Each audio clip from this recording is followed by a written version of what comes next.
So, I was watching Hijack recently, a really good movie by the way, you should see it, and I just thought, nah, this is some foreign can't happen in Nigeria. So I looked it up and boy was I really wrong. Turns out something of that nature happened over 30 years ago. So let's talk about the 1993 Nigerian Airways hijack. Let's dive right in. On the 25th of October 1993, a regular Monday at Murtala Mohammed Airport, Lagos, with individuals going about their affairs. Passengers boarded the Airbus 310 Nigerian Airways Flight WT470, scheduled for Abuja. Unknown to them that this was going to be an experience they would remember for years to come. 4 passengers had a different idea for this trip. Richard Ogunderu, Kabir Adenuga, Benneth Oluwadaisi, and Kenny Rasaq-Lawal. The young lads, who were teenagers by the way, boarded the plane gently and waited until the pilot announced that passengers could unfasten their seatbelts. Upon taking off, the lads sent a signal to each other and took over the plane. In the moments that followed, passengers on the plane, including prominent businessmen and government officials, were shocked to hear a voice other than the pilot speaking to them. There are several accounts as to how armed they were. Some say they had guns, others say knives and gasoline. According to a survivor of the flight, they sprinkled gasoline all over the plane and passengers from a 5-liter keg. Before he could finish the announcement, 2 other chaps came from behind with these 5-liter kegs of petrol, and they started splashing it all over the aircraft, both on our bodies, on everything, and then brought out a lighter that if anybody misbehaved, it will only take a second for them to explode the whole aircraft. They also confiscated a custom officer's firearm. I heard him say, "No, it's my service rifle. I have to account for it." In a fraction of a second, we are gone. I just sprang out of my seat, knowing the danger we were in. I said, "Please allow me to talk to that man." I asked the custom officer, "Who accounts for what? Is it the living or the dead?" They threatened to set the whole plane ablaze if their orders were not met with compliance. Wait. I know what you are thinking. These guys were mad. Actually, they identified as evangelists of the movement for the advancement of democracy. Ladies and gentlemen, the plane has been taken over by the movement for the advancement of democracy. Keep calm, you won't be harmed. Where the plane will land will be disclosed to you. They announced to the passengers via the pilot's communication system. The initial plan was to reroute the plane to Frankfurt, Germany, but when it became clear that they were out of fuel, because the intended journey was a local flight, they decided to land in Niamey, Niger Republic, with the intention to refuel.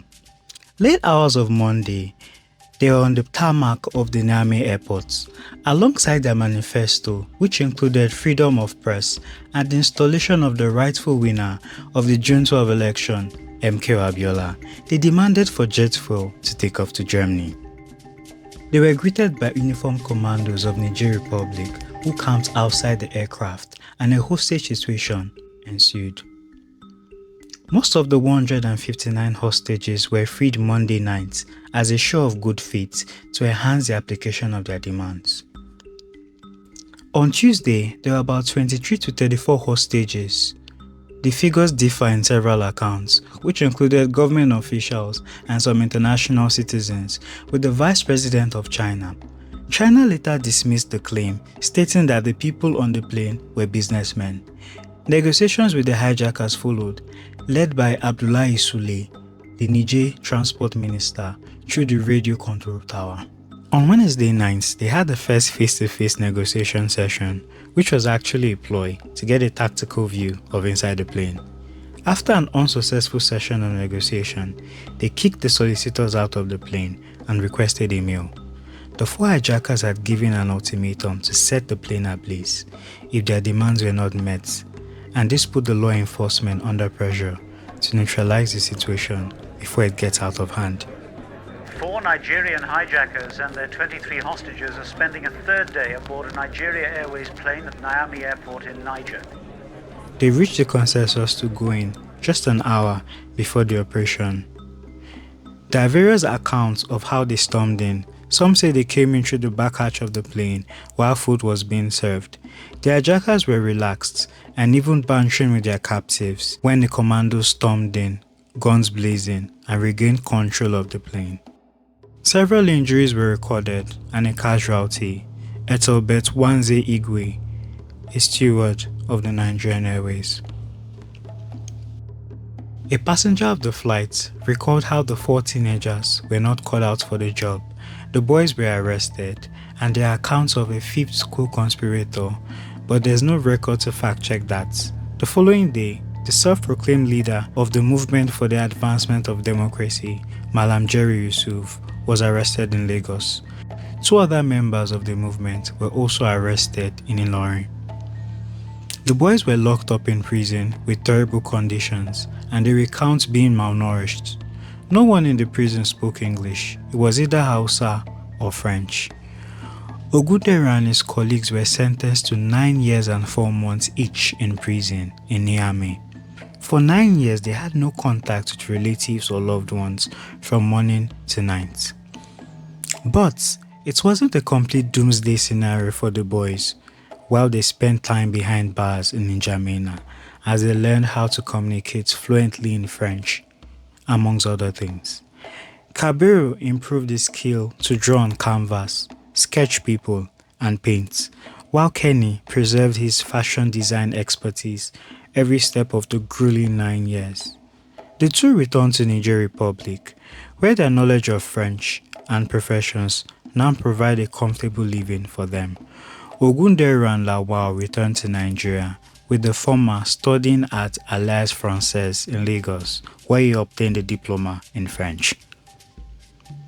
We're motivated by the need to make June 12 a reality in any way possible. We wanted to show that we could free Nigeria from the shackles of repression by instilling courage in Nigerians. But he admitted they acted in a drastic manner, despite being motivated by the quest for freedom to choose our leaders. What we can observe from this video is the ever-present desire of the Nigerian youth to effect positive change in their country, however drastic and not well thought out in this scenario.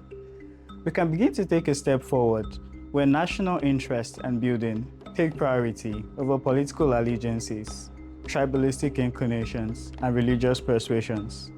Thank you for watching. I'm Adriel, he's Jaden. See you in the next video. This is the Centrum. Like, subscribe, and share. Just the facts.